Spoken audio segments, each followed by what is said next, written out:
뉴욕 증시는 조기 폐장으로 인해 거래량이 적었던 가운데 오늘도 사상 최고치 행진에 나섰습니다. 미국 고용시장부터 물가 상승의 주요 요인인 서비스업마저 둔화된 것으로 나타나자 금리 인하 기대감이 커지면서 투자 심리를 끌어올렸죠.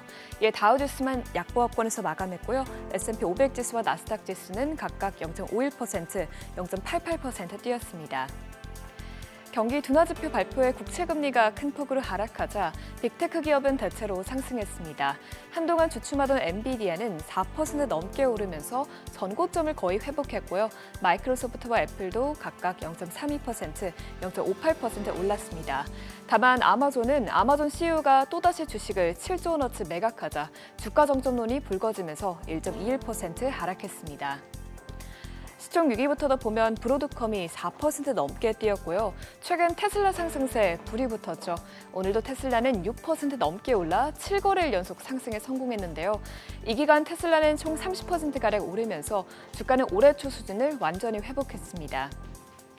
그러면 오늘 나왔던 지표들 차례대로 확인해보면 먼저 오늘 나온 고용시장 지표는 모두 노동시장 냉각을 나타냈습니다. 비농업 고용보고서에 대한 힌트를 주는 ADP 민간고용 보고서는 6월 민간고용이 전월 대비 15만 건 올랐다고 밝혔습니다.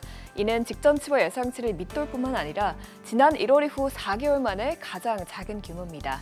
또 인플레이션의 주요 원인인 임금 상승률도 둔화된 것으로 나타났는데요.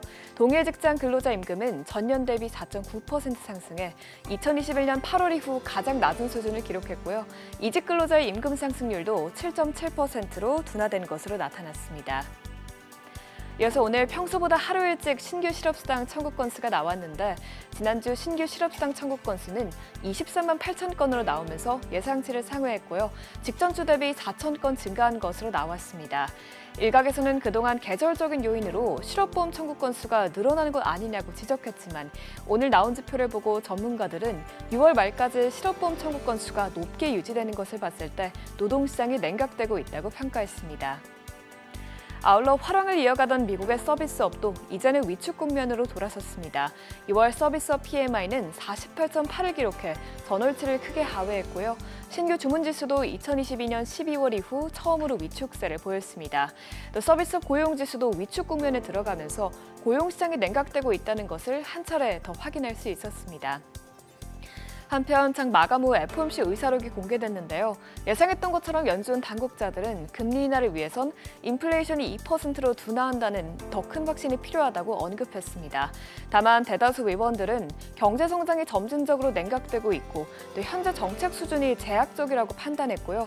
일부 의원들은 노동시장 약세에 대응할 준비가 필요하다면서 어제 파월 의장이 언급했던 것처럼 물가 안정과 완전 고용이 균형 잡힌 상태로 돌아가고 있는 것으로 보입니다. 각종 경기 둔화를 시사하는 지표의 국채금리는 큰 폭으로 내렸습니다. 오늘 10년물 국채금리는 0.08%포인트, 2년물 국채금리는 0.03%포인트 내렸습니다.